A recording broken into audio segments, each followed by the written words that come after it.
Sua Bíblia comigo, Eclesiastes capítulo 3, do verso 1 ao 8.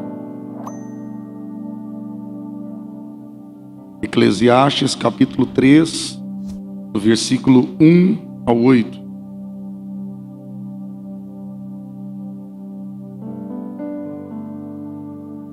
Tudo tem o seu tempo determinado, e há tempo para todo propósito debaixo do céu. Há tempo de nascer e tempo de morrer, tempo de plantar e tempo de arrancar o que se plantou, tempo de matar e tempo de curar, tempo de derrubar e tempo de edificar, tempo de chorar e tempo de rir, tempo de prantear e tempo de dançar, tempo de espalhar pedras, tempo de ajuntar pedras,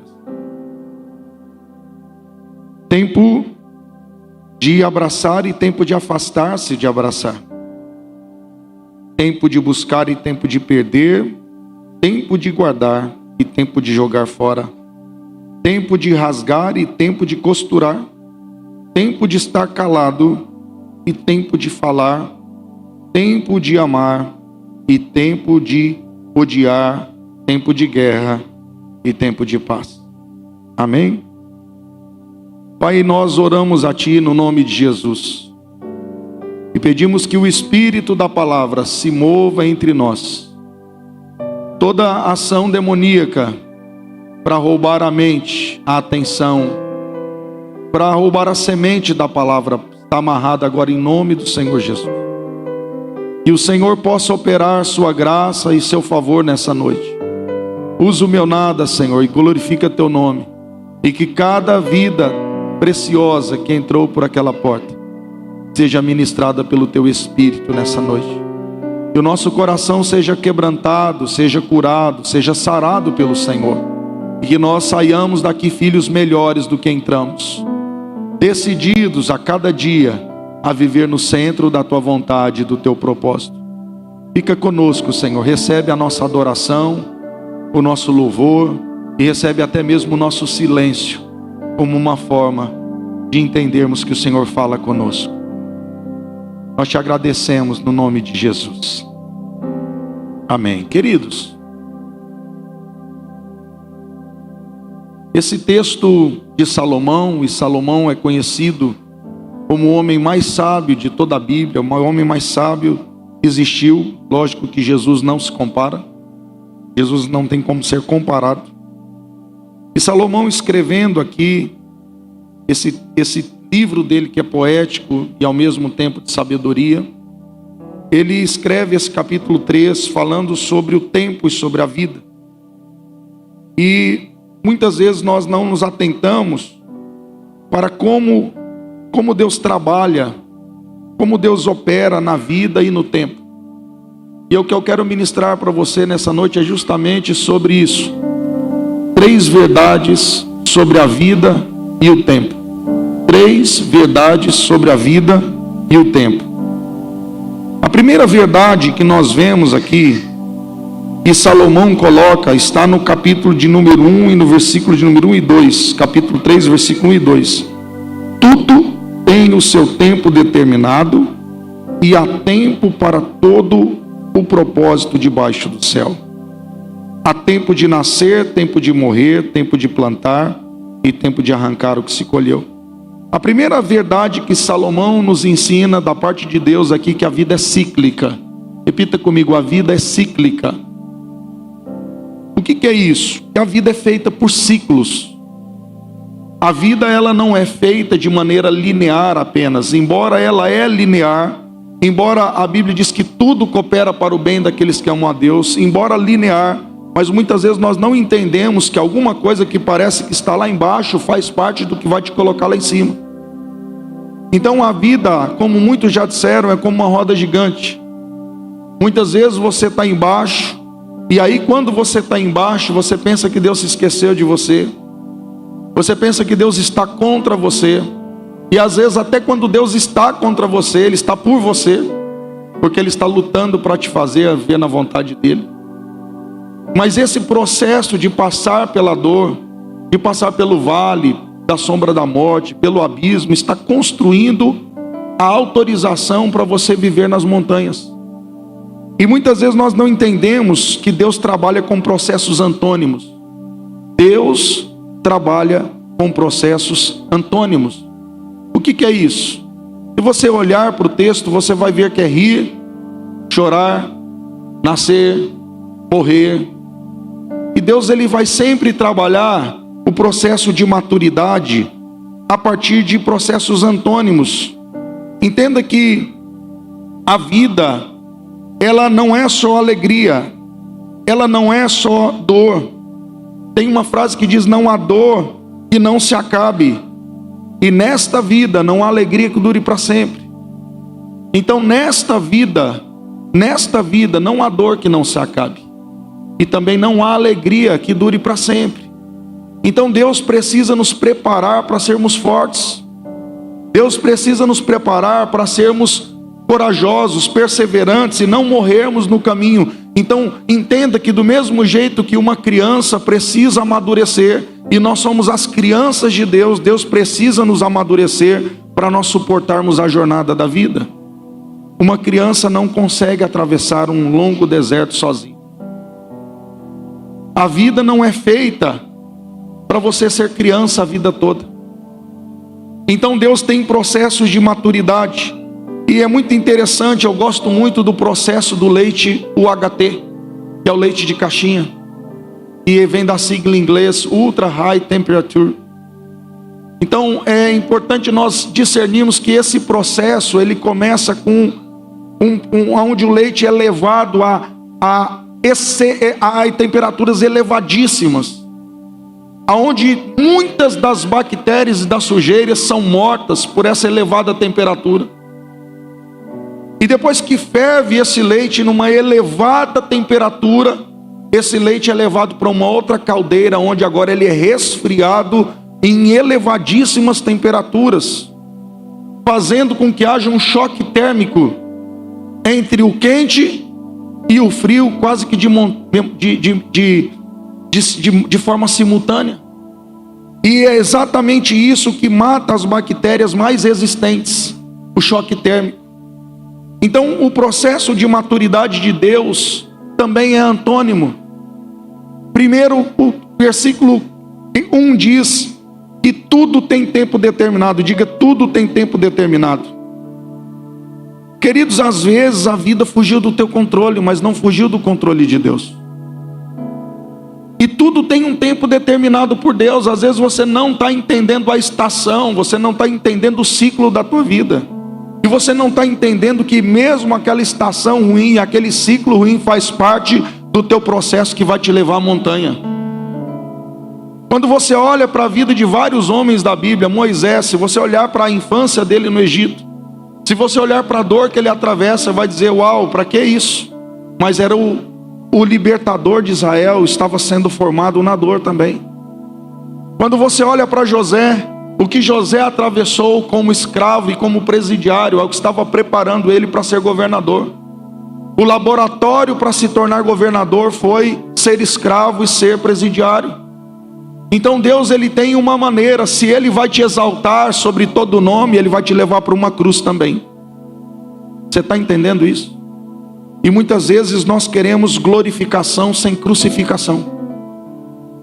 E nós não entendemos que dentro do processo de maturidade tem processos antônimos: rir, chorar, abraçar, afastar de abraçar. Muitas vezes nós só queremos ganhar, mas nós não queremos perder. E nós não entendemos isso, que a maturidade é construída nas conquistas, nos acertos, nas bênçãos de Deus, nas palavras motivacionais de validação das pessoas que nos amam, que constrói a nossa identidade, constrói a nossa positividade. Porém, a maturidade também é feita com perdas, ela também é feita com erros, ela também é feita com dores, com palavras de reprovação.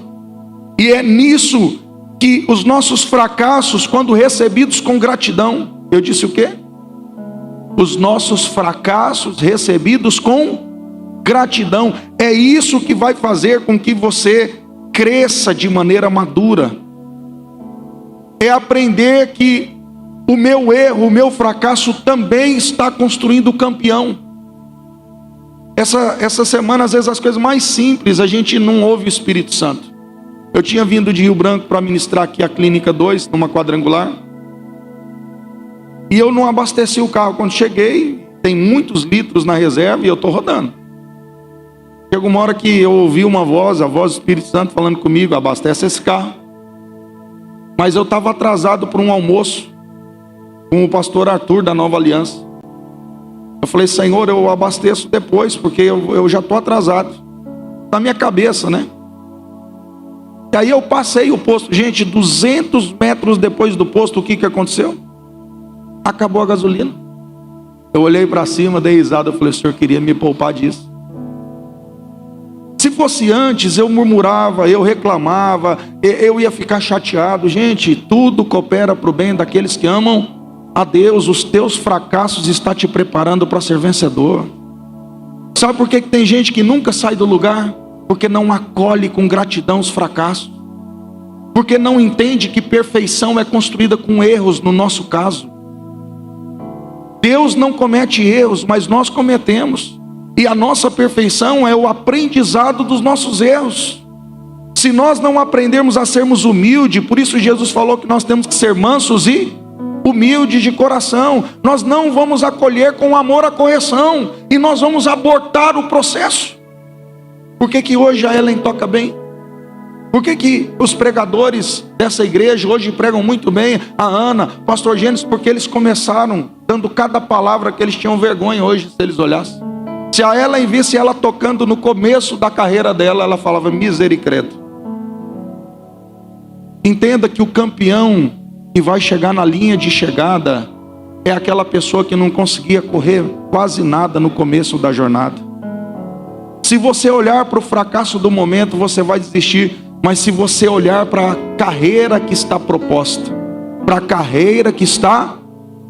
você não vai parar.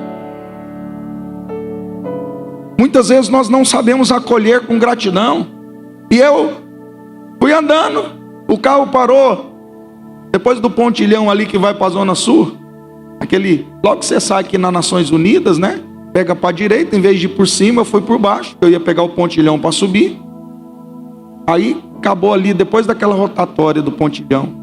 E eu voltei no solzão, aleluia, glória a Deus. Só rindo aqui, fui pegando as garrafas PET, né? Nos lixos da vida.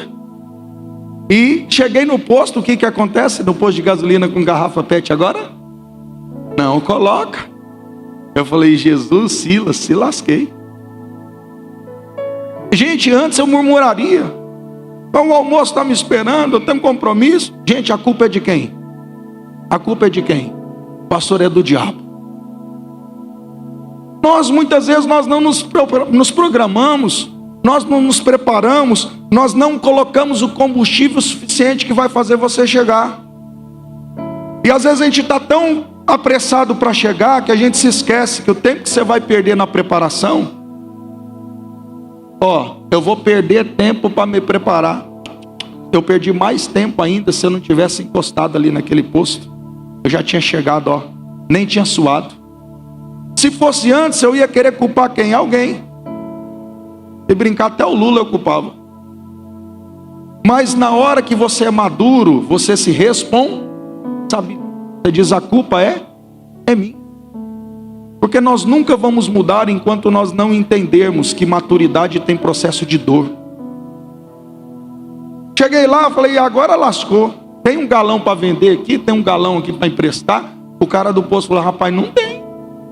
Irmãos, olha como Deus é bom. Quando você glorifica, Deus cuida de você. Um rapaz, um homem que estava com um monte de treco numa S10 assim, que a bichinha estava mais velha do que tudo.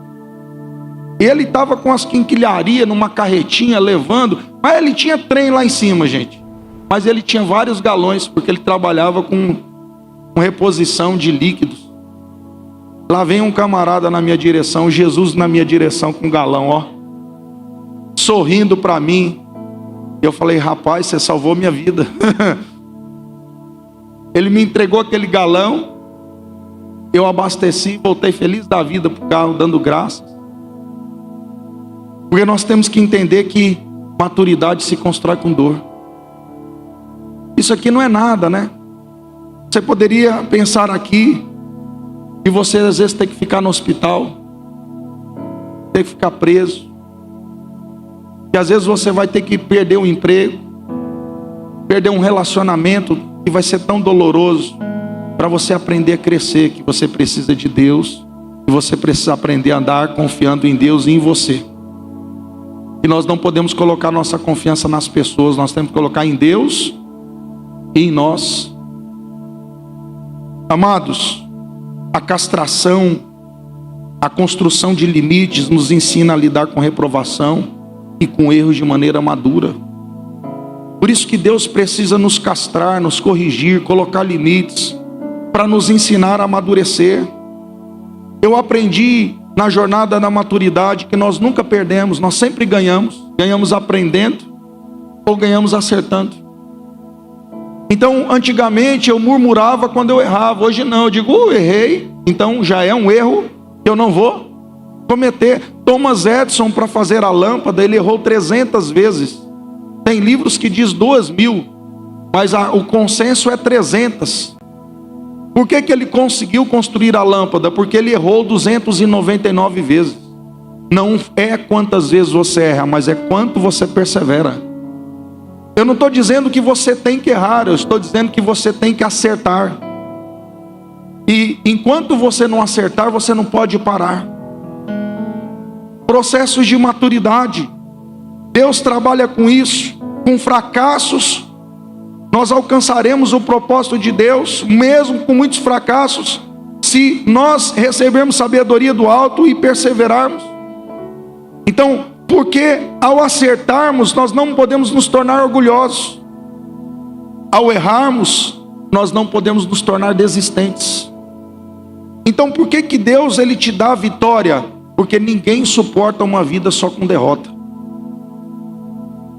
Então as vitórias aumentam a tua confiança, sim ou não? Um dinheiro de 1 milhão na tua conta, você fica bonito ou não fica? Você fica triste? Você fala, 1 milhão na conta, que tristeza. A tua alegria, quando você casa com uma boa pessoa, quando você compra um bom carro, uma boa casa, passa num bom concurso, monta um negócio de sucesso, a sua confiança, a nossa tendência é nos tornarmos orgulhosos e independentes.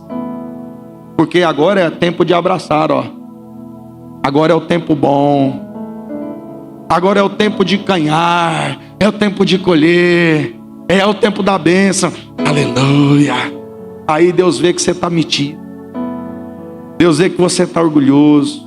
Deus vê que você está se afastando dele. Que você se esqueceu do que é importante. Aí Deus fala, peraí que vai vir um tempo de choro agora. Deus quer fazer você sofrer ou Deus quer fazer você não se perder? Então Deus trabalha com o processo de validação. Essa minha filha é preciosa, presente. Aí ela fica metida. Pera aí que eu vou ensinar essa bichinha. Então às vezes a gente tem que perder para ganhar. Quem está entendendo? É o processo da dor.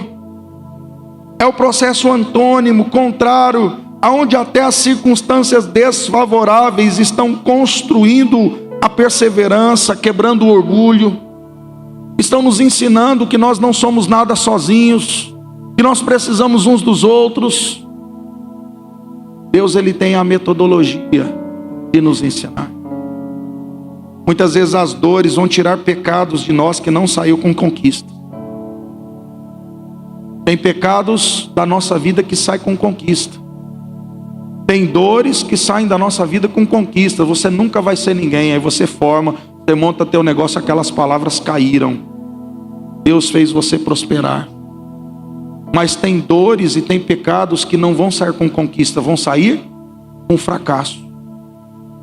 E o propósito de Deus na tua vida não é te tornar um campeão aqui na terra, é te tornar um filho salvo. eternamente com Ele na glória. Então tudo que for bactéria, tudo que for pecado tem que sair da sua vida. E Deus faz isso com processos antônimos, com processos de acertos e erros. Então, com essa identidade centrada em Deus, as circunstâncias que você atravessa não alteram o teu valor. Ganhou 1 milhão, ficou valioso? Não. Perdeu 1 milhão, perdeu o valor? Não. Deus não te mede pelas tuas circunstâncias, nem pelo teu capital.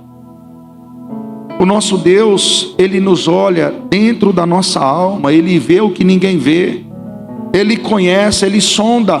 Por isso que Deus não está olhando para a aparência, Ele está olhando para o coração. Então Deus está preparando esses processos para nos santificar, nos purificar, nos salvar.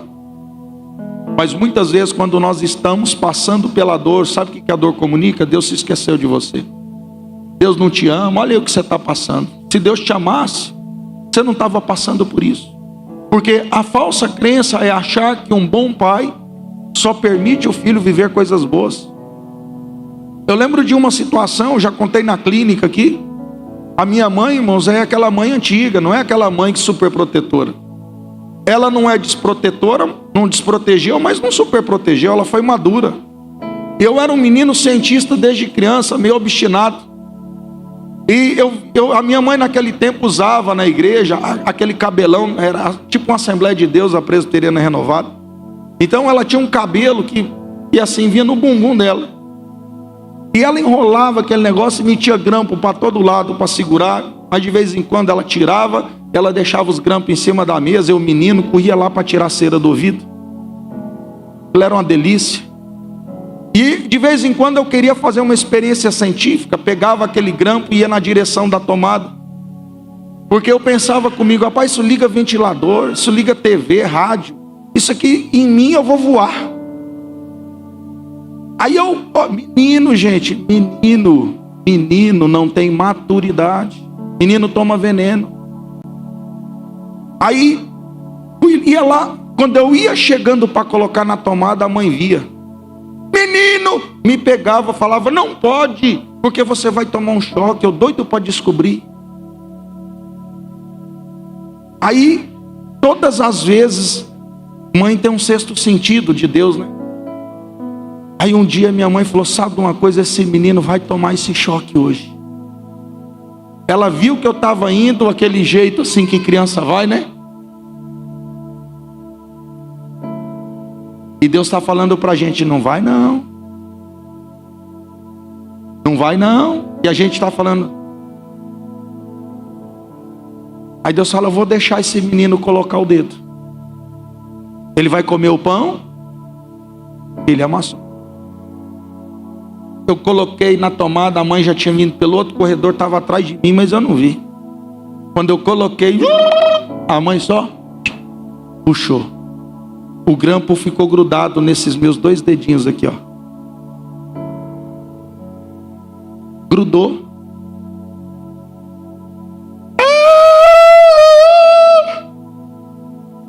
A minha mãe, pedagogia bolsonariana. Doeu? Ela, aquele rostinho bem sublime. Doeu? Era disso que eu queria te poupar. Agora você aprendeu. Às vezes, para amadurecer, a gente tem que sofrer. E às vezes, nesse sofrimento das nossas más escolhas, eu disse o quê? Nossas más escolhas. Não foi Deus. Deus até falou para você, não vai não, chuta aquele laço. Antes só que mal acompanhado. Olha, essa situação aqui vai te levar para lá. Deus falou com você, falou ou não falou? Aí a gente... Ele vai mudar, pastor. Ela vai... Irmãos, a gente quando quer ser persuasivo,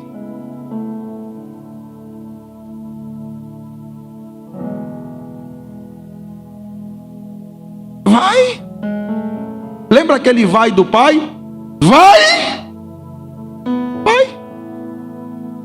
E aí Deus deixa a gente ir, não deixa? Irmãos, Deus quer que o filho vá embora da casa? Deus quer que o filho ande cuidando de porco? Deus buscou esse filho? Deus buscou? Porque ele foi com as pernas dele, ele volta com as pernas dele. Ele buscou a ovelha que escolheu errado.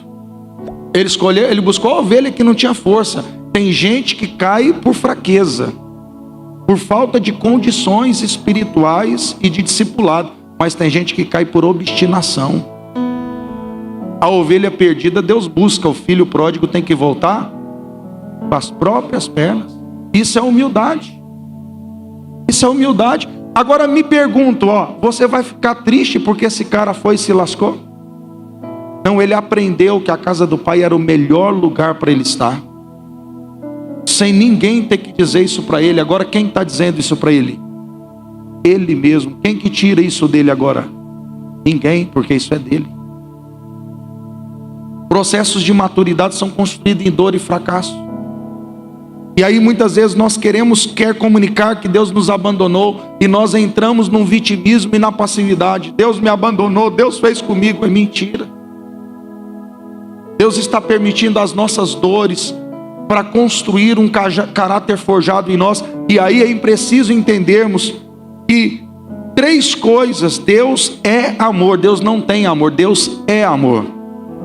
Então tudo que Deus faz é para o seu bem. Diga assim: tudo que Deus faz é para o meu bem.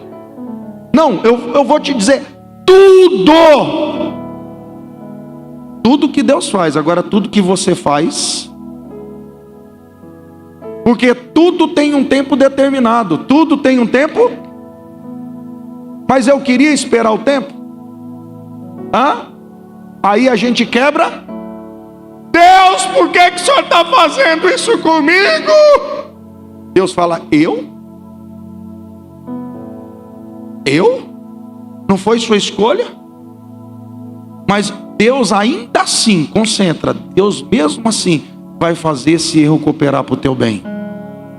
Como que esse erro vai cooperar para o meu bem? Porque você vai aprender com ele.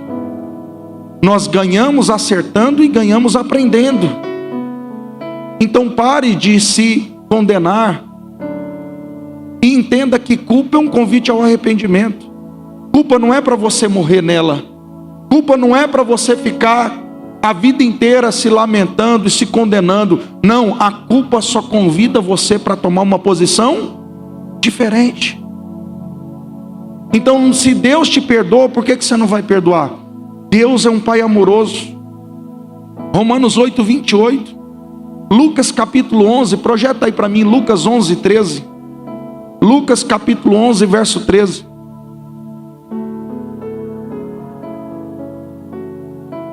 Ora, se vós que sois maus sabeis dar boas dádivas aos vossos filhos, quanto mais o Pai Celestial dará o Espírito Santo àqueles que lhe pedirem? Romanos 8, 28. Todas as coisas cooperam para o bem daqueles que amam. Todas. Até o que é ruim, Deus vai usar para o teu próprio bem. Deus vai formar resistência. Queridos, quando você pensa na musculatura humana, ela é formada da lesão do músculo. É justamente porque você lesionou a musculatura, ela expandiu. As fibras que estavam trançadas expandem. Então não pense que crescimento é uma coisa sem dor.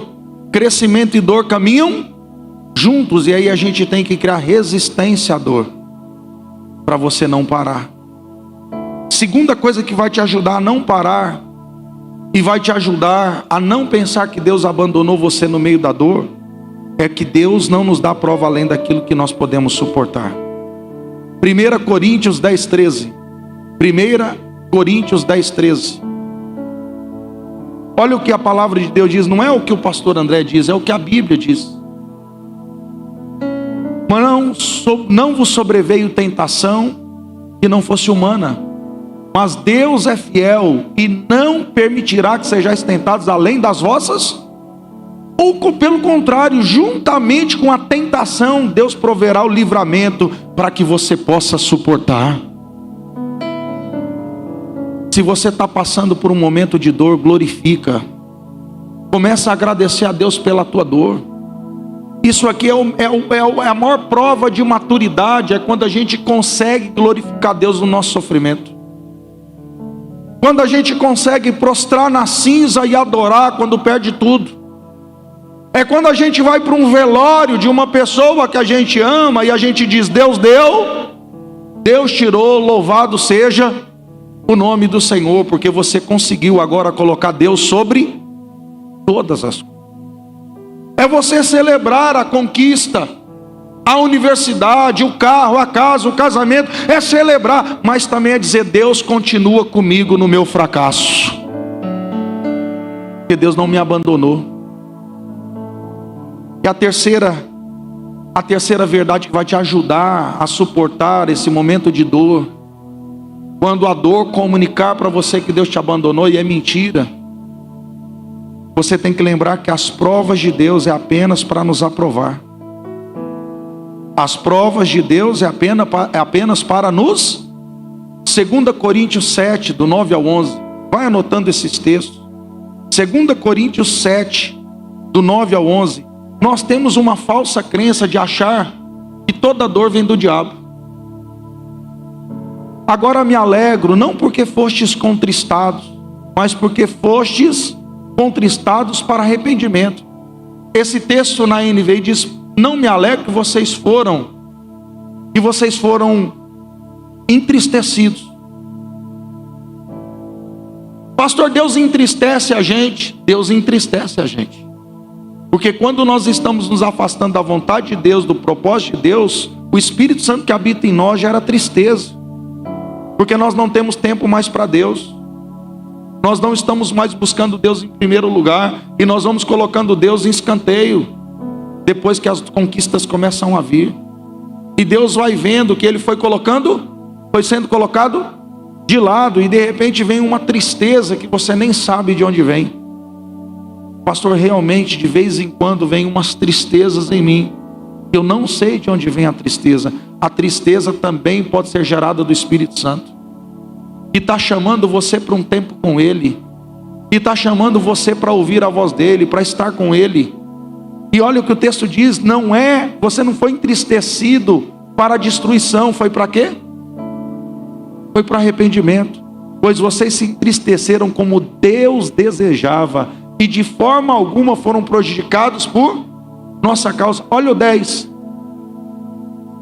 A tristeza segundo Deus. Tristeza segundo quem? Não é segundo o diabo. Opera o quê? Ela não produz remorso. Remorso é o sentimento da dor. O remorso é quando você pensa que você está arrependido, mas na verdade é a dor das consequências e não a dor do erro em si. O remorso é a dor das consequências e não a dor do erro em si. Então, a tristeza produz arrependimento, que leva aonde? Salvação. Qual que é o propósito da dor? Salvar.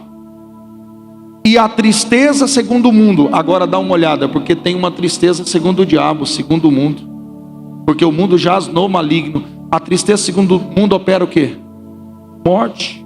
Então, quando você está triste e não está pensando no suicídio, pode ter certeza que muitas destas tristezas é um convite do Espírito Santo para rever algumas coisas. Mas muitas vezes, em vez de nós entendermos que a vida contém dor, a vida contém, e então nós fugimos da dor. E a dor, ela é processo fundamental de crescimento. Quando eu aceito, acolho e reflito: por que eu estou sentindo dor? Eu posso acabar com essa dor ou não? Isso está nas minhas forças ou fora das minhas forças? Então a dor pede para você fazer um balanço, refletir. E se você tem como mudar a situação, vai mudar com reflexão, com acolhendo a dor. Mas a maioria das pessoas imaturas faz o quê? Elas vão fazer qualquer coisa para não ter que o quê? Pensar na dor. E aí a dor não vai embora. Deus não deixa a gente só numa estação. A vida é cíclica. A vida é feita de ciclos. Mas há tempo. A Bíblia diz que Deus tem propósito. Há propósito em todas as coisas. Há propósito na tua dor. Olhando para José, Deus provocou a dor em José? Ou Deus usou a dor de José ainda para cumprir um propósito? Pastor, eu estou num momento tão grande de dor. Deus não se esqueceu de você. Deus não abandonou você. Mesmo as dores que você atraiu para você. Tem dores que Deus te coloca, tem dores que você entra. Até nas dores que você atraiu para você, Deus continua com você. E essa dor vai ser benéfica no final, porque você não vai errar de novo nesse lugar. Segunda verdade sobre esse texto, versículo 2, Eclesiastes 3:2.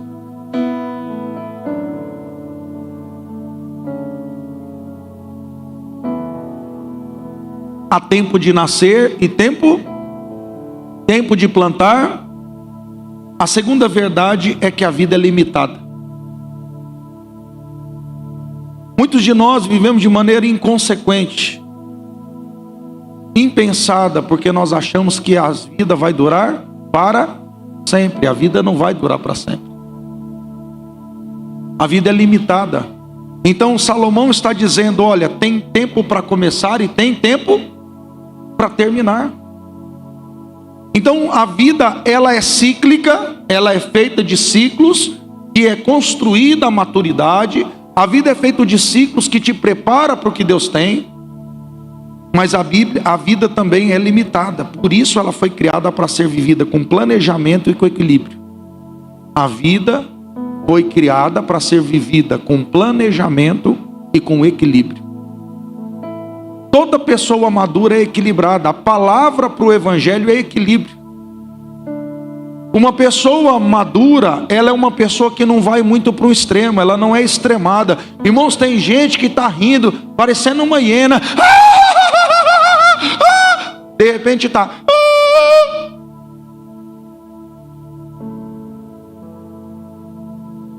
Todo mundo ri e chora, amém? Mas cuidado, como que está esse tempo aqui? A vida, ela é limitada. Aí então a Bíblia, do mesmo jeito que trabalha processos antônimos para a construção da maturidade, ela também trabalha processos paradoxais para crescimento. O que é isso? Ó o paradoxo: nascer, morrer, que é também antônimo, plantar, colher. O que isso nos ensina? Equilíbrio. Isso nos ensina equilíbrio. Tem tempo para você plantar? Tem, mas tem tempo para você colher. Tem tempo para você fazer uma coisa, mas você tem que ter tempo para fazer outra. Ou seja, Deus quer que a gente reparta bem o tempo na nossa agenda. Temos que ter tempo para Deus, o nosso TSD, nosso tempo a sós com Deus. Nós temos que ter tempo para trabalhar. Isso fala de sobrevivência, dignidade e propósito. O trabalho é propósito. Toda pessoa, se você quer trabalhar, e inclusive um dos aspectos que evita a depressão é o trabalho, porque o trabalho gera dignidade, ele gera respeito. O trabalho, ele tem senso de pertencimento, e o trabalho, ele gera para você um propósito, um sentimento de propósito. Então nós temos que ter tempo para trabalhar, mas não podemos viver só dobrado de joelho, né? Porque a gente tem que levantar para evangelizar, tem que levantar para trabalhar, a gente tem que levantar para cuidar dos filhos da casa. Tem tempo para ser Maria, mas tem tempo para ser Marta. O problema não é Marta estar correndo de um lado para o outro. O problema é que não era o tempo de estar correndo para um lado para o outro. Quem está entendendo isso? Tem tempo que Deus não pede para você ficar correndo. Tem tempo que Deus pede para você ficar parado. Fiquem parados que eu vou lutar por vocês. Vocês vão ver o livramento. Mas Deus não mandou Josué ficar parado. Deus mandou Josué rodear o muro e lutar. Então você entende que às vezes até dentro de guerras diferentes, Deus manda comportamentos diferentes. Tem tempo para você fazer exercício físico. Tem que ter tempo para lazer. Tem que ter tempo para assistir um filme. Tem que ter tempo para tirar férias. Isso fala de saúde física e emocional. Amados, olha, quantos de nós vive dizendo que não tem tempo? Eu sempre digo para você, eu esqueci o nome aquele grande, é um grande asiático conhecido, um guru desses. Ele diz assim que o homem ele luta uma vida para ganhar dinheiro e depois passa uma vida gastando o dinheiro que ele ganhou para recuperar a saúde. Ele perde a saúde para ganhar dinheiro e gasta o dinheiro que ganhou para recuperar a saúde. Olha, compreenda, uma vida desequilibrada, a fatura vai chegar. Se você não tem tempo para tua esposa, alguém vai ter tempo para ela. Uma frase do Cláudio Duarte, ele diz assim: olha, cuidado, porque o que você vive reclamando na sua esposa, alguém vai elogiar nela. Às vezes o que você vive reclamando, tem alguém desejando, dizendo eu quero, lá em casa. Nós temos que saber que tem tempo, irmão. E a vida passa. Às vezes você fala assim: pastor, olha, o preço de malhar, de correr é muito grande. O preço de ficar numa cama de hospital é maior ainda. Tem tempo para tudo. Olha, você tem que ter tempo para comer, mas tem que ter tempo para correr, para queimar o que você comeu. Você tem que ter um tempo para brincar com seu filho, porque o presente que você vai dar para ele não vai gerar memórias. Eu ia embora hoje depois do culto, mas não vou, para poder ir na casa avião com ele amanhã, porque ele tem um sonho de conhecer aquela casa avião no quilômetro 15 ou 19 com um senhor que construiu. Ele é apaixonado por aviação. E o que eu tenho que construir com ele? O pastor que prega muito no púlpito ou não prega muito que ensina, ou eu quero ser um pastor, um pai que tem tempo com ele? O importante é construir memórias. Você tem que ter tempo para ser pastor, mas você tem que ter tempo para ser pai. Você tem que ter tempo para pregar, mas tem que ter tempo, como o pastor Meire e o pastor Gênesis. Ele está na Colômbia, a Meire está fazendo um curso, porque a gente tem tempo para ensinar e tem tempo para aprender. A gente tem que ter tempo para ser professor e tem que ter tempo para ser aluno. A vida vai te cobrar de um jeito ou de outro. A velhice vai chegar, vai ou não vai? Mas ela pode chegar para você com 50 quilos a menos, com mais saúde, com mais longevidade. Pode chegar com mais saúde emocional, com mais memória, com mais capacidade intelectual, mas vai depender do que você plantou quando? Agora. Então a vida tem fim, a vida é limitada. Por isso que Jesus falou que quando nós fôssemos plantar, nós tínhamos que fazer conta. Antes de eu construir uma casa, eu tenho que fazer conta se o que eu tenho dá para começar e terminar. Isso é planejamento. Muitos namorados não planejam. Não, nós vamos ver de amor, vamos beijar na boca. Na época de conhecer a pessoa, está conhecendo o corpo. Na hora de conhecer o corpo, já cansou do corpo, conhece a pessoa e já não quer mais. Aí você diz: pastor, onde é que eu estava com a cabeça? Eu sei onde é que estava a cabeça. Faltou planejamento. A pessoa quer começar um negócio de qualquer jeito. Planeje, comece. Não vai começar perfeito, comece, mas planeje também para você não quebrar no primeiro mês. Nós precisamos planejar a vida, irmãos. Tem que ter tempo, olha, tem que ter agenda para sair toda semana com a esposa, nem que seja para dar uma volta. Você não precisa comer nada, gastar nada se você não tem dinheiro, mas dar uma volta de mão dada com ela. Você tem que ter o dia do pai e filho, o dia da mãe e filha. Você tem que ter o dia da família. Você tem que ter um tempo para alimentar a chama romântica com quem você ama. Sabe por quê? As coisas crescem e as coisas morrem. Tudo que você alimenta cresce, tudo que você não alimenta morre. Tem tempo. É importante nós entendermos que a vida desequilibrada só para um lado, ela vai revelar um adoecimento. Uma pessoa que não tem tempo com Deus revela um adoecimento. Uma pessoa que não tem tempo para a esposa, para os filhos, só tem tempo para o trabalho, é uma pessoa que está pensa. Faça uma análise hoje e veja se a sua vida está equilibrada. eu estou tirando tempo para Deus, eu estou tirando tempo para o casamento, eu estou fazendo cursos para crescer no trabalho. Então eu tenho que entender que tem épocas que eu vou ter que puxar mais para um lado e menos para o outro. E aí é o acordo, amor, dessa vez eu vou ter que trabalhar mais, porque eu estou na fase do vigor, eu estou começando aqui nessa empresa, eu vou ter que trabalhar mais, mostrar resultado. Então segura um pouco aí que nessa estação da vida eu vou ter que focar mais aqui. Mas eu não vou descuidar também de você, mas eu vou te dar menos atenção neste momento. Gente, combinado não sai caro. Então a vida, ela tem começo e fim.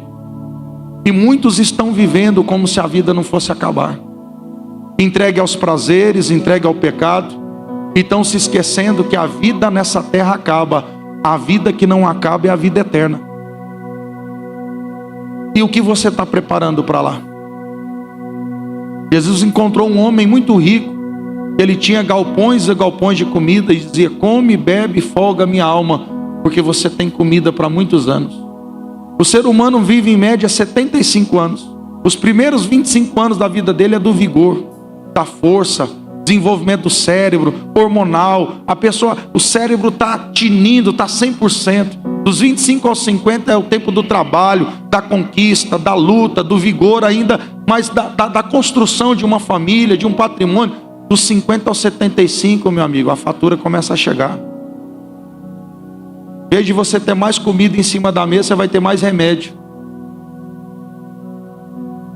A fatura chega, o tempo chega para todo mundo, e glória a Deus se você ficar velho. Só que dos 75 anos você vai viver, se você dorme bem, 8 horas por dia, 25 anos dessa vida você vai passar dormindo. Então a vida, no fim de tudo, se resume a 50 anos. 25 de plenitude, 25 de dor. E para onde você vai passar a eternidade, que é a vida eterna?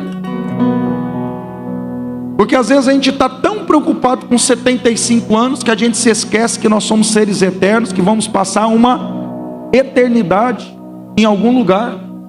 E a Bíblia diz que quem não faz a vontade de Jesus será lançado no mar de fogo e enxofre.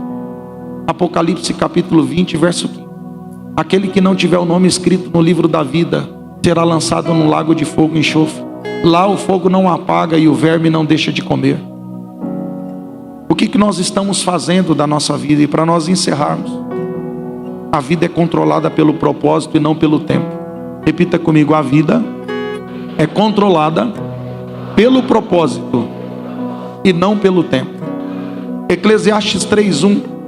Eclesiastes 3:1. Eu encontro todos os dias alguém dizendo para mim: pastor, eu estou sem tempo para ir para a célula. Pastor, eu estou numa correria tão grande. E aí eu já falei que realmente tem fases da vida que a gente precisa focar mais no lugar. E vida na igreja não significa só vida com Deus. Tem gente que tem vida de templo e não tem vida com Deus. Tem gente que não tem muito tempo no templo, mas tem tempo com Deus. Quem entendeu isso? E tem gente que está conseguindo ter tempo no templo e tempo com Deus. Isso aqui é maravilhoso. Tudo tem seu tempo determinado. Irmãos, está determinado. A qualquer momento chega tanto a vitória quanto a cobrança. Tanto a vida de alguém. Daqui a pouco vai nascer um monte de bebê no Brasil e no mundo, mas daqui a pouco vai ter um monte de gente que vai ser sepultada no cemitério. Tem um tempo determinado. Há tempo, há tempo para todo. Há tempo para todo. Então quem que está para quem? O tempo está para o propósito ou o propósito está para o tempo? Há propósito para todo tempo ou há tempo para todo propósito? Então o tempo é escravo do propósito. Então o que falta não é tempo, o que falta é propósito. Então, enquanto você disser eu estou sem tempo, você vai mudar quando? Quando é que você vai mudar enquanto você disser estou sem tempo? Não vai mudar, porque você está usando uma desculpa. O que falta não é tempo, o que falta é propósito. Porque quando nós temos propósito, nós encontramos tempo. Essa afirmação de dizer que está tempo sem propósito, você está sem tempo, na verdade é como se você saísse do tempo e ficasse fora do tempo. E aí você disse que estava sem tempo para fazer exercício, sem tempo para orar, sem tempo para ler a Bíblia. Você estava sem tempo para trabalhar mais. Então, nesse período que você deveria estar fazendo isso, você estava fazendo o quê? Você estava fora do tempo ou fazendo outra coisa? Pastor, naquela hora do exercício eu estava dormindo. Eu estava no WhatsApp. Eu estava batendo papo com uma amiga. Então o que você disse sem dizer? Conversar com a amiga é mais importante que cuidar do meu corpo. Comer é mais importante do que isso. Então, quando eu faço uma outra coisa, no momento que eu deveria estar fazendo outra, eu estou dizendo que essa aqui é mais importante que essa aqui. O que falta não é tempo, é propósito, é prioridade. Amados, tem muitas pessoas que não sabem dizer não para os outros. E sempre está colocando as pessoas antes dela. E eu entendo que sim, a vida não pode ser egoísta. Você também não pode pensar só em você. Mas entenda que tem hora que você tem que ter um tempo para você. Tem que ter um tempo para cuidar dos outros, mas tem que ter um tempo para cuidar de você. Tem que ter um tempo de solidão. Tem que ter um tempo para você. Porque se você não estiver bem, você cuida de quem? O que falta não é tempo, é propósito. O que você está disposto a perder? É isso que tem que colocar no seu coração. O que eu estou disposto a perder e o que eu não estou disposto a perder. Jesus, ele diz assim: aonde estiver o seu tesouro, ali também estará o seu coração. Então o nosso tesouro é aquilo que nós gastamos mais tempo, aquilo que é mais importante. E toda escolha pressupõe uma renúncia. Toda escolha pressupõe uma renúncia. No dia que eu escolher uma coisa, eu tenho que renunciar outras. Pessoas imaturas não sabem fazer renúncias. Comer, maravilhoso, mas engorda. Não comer dói, sim ou não? Mas comer dói também. Aí você tem que saber que dor que você quer sentir e que alegria que você quer sentir. A alegria da comida e a dor da gordura, ou eu quero sentir a dor da falta da comida e a alegria da magreza. Eu quero sentir a dor da academia e eu vou querer celebrar a dor da academia ou o resultado? Ou eu prefiro a dor da falta da academia, eu não consigo nem andar direito depois, porque não tem resistência muscular. O coração desse tamanhozinho. Eu brinquei com o pastor Gênesis gravando aquele vídeo na Colômbia. Falei: rapaz, está precisando fazer um cardio, hein? Estava gravando o vídeo. Estou aqui na Colômbia. Eu falei: vai morrer, miserável. Você não vai voltar nem para Porto Velho desse jeito. Ele está rindo de você. Você está pior que ele. Se andasse o que ele andou, você tinha morrido na Colômbia. Quem que vai fazer isso por você? Quem que vai fazer isso por você? É você. Porque o que Deus tinha que fazer por você, Ele já fez.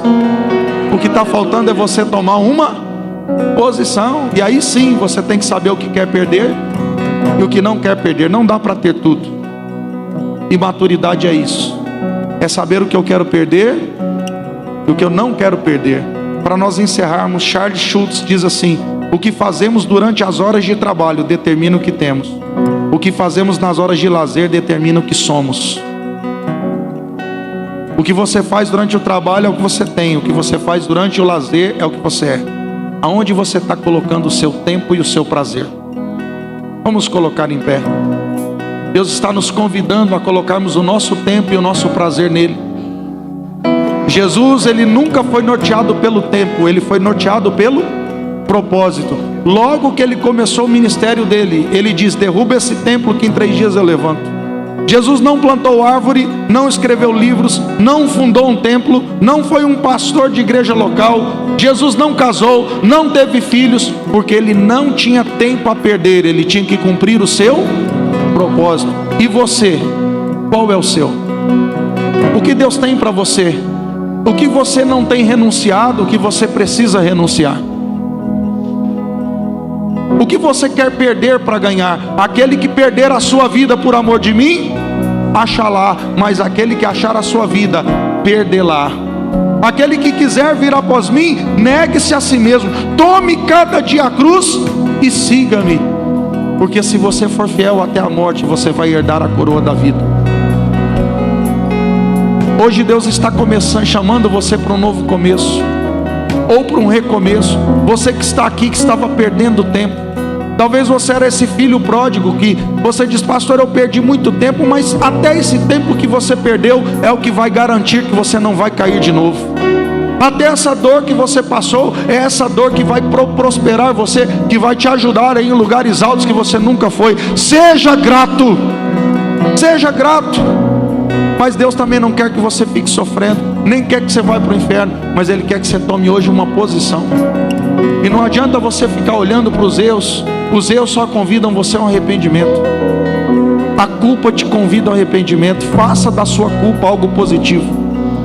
Eu quero convidar você que quer receber Jesus, faz um sinal com a sua mão se você quer render a sua vida a Jesus.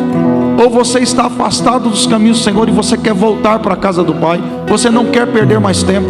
Pastor, eu já perdi muito tempo, eu não vou perder mais tempo. Se você quer, vem aqui à frente que eu quero orar com você. Seja forte e corajoso, saia do seu lugar. As mudanças só acontecem quando nós tomamos uma posição. Nós não podemos usar de desculpas. Não temos que ter vergonha por termos errado, caído. Não temos que ter vergonha por quantas vezes falhamos. O importante é recomeçar. O importante é levantar. Não é você ficar dizendo: eu errei tanto. Tudo bem, o errar tanto é para reconhecer. E você que está aqui e você precisa se posicionar em algumas áreas da sua vida, vem aqui fazer uma aliança com Deus. Senhor, a partir de hoje, essa área da minha vida que eu estava desviado, eu vou começar a cuidar.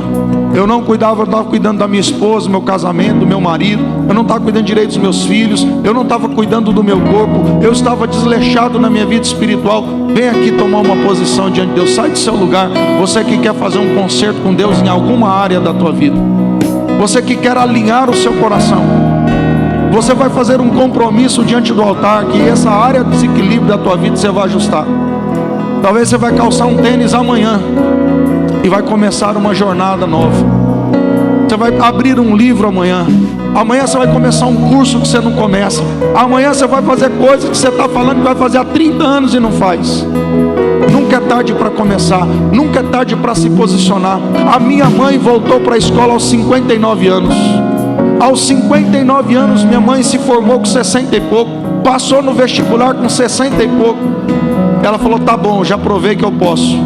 Eu não vou fazer faculdade porque eu vou sair do meu propósito, eu vou perder tempo. Nunca é tarde para começar. Pai Santo, aqui está tua filha tão amada. O Senhor morreu na cruz por ela. O Senhor a ama profundamente, incondicionalmente. E mesmo os fracassos e as dores dela, Senhor, ensinou ela o caminho a não tomar. O Senhor nunca a abandonou. O Senhor sempre esteve com ela nos piores momentos. E muitas vezes o Senhor não nos livra do sofrimento, mas no sofrimento, porque o sofrimento vai nos construir algo lindo e maravilhoso. O sofrimento faz parte da nossa jornada de crescimento e construção. Mas o importante é que ela está de volta na casa do Pai. O importante é que nesse novo tempo da vida dela, Senhor, segura firme na mão dela, e que ela segure firme na tua mão, não desviando para a direita, nem para a esquerda, nem olhando para trás, consertando o que tiver que consertar, reparando, reconciliando, restituindo, mas também olhando para frente, para o alvo, para aquilo que está proposto, e não para aquilo que se perdeu, porque o Senhor faz nova, filha, todas as coisas. A palavra do Senhor diz para você que Ele vai restituir você nos anos que foram consumidos, porque Deus pode fazer isso na tua história. O Senhor pode transformar o teu choro em riso, a tua tristeza em alegria, porque o Senhor é teu Pai. Ele ama você e Ele vai estar com você todos os dias. Mesmo que todos se esqueçam de você, Ele não se esquece. Ele tem você gravada na palma das mãos.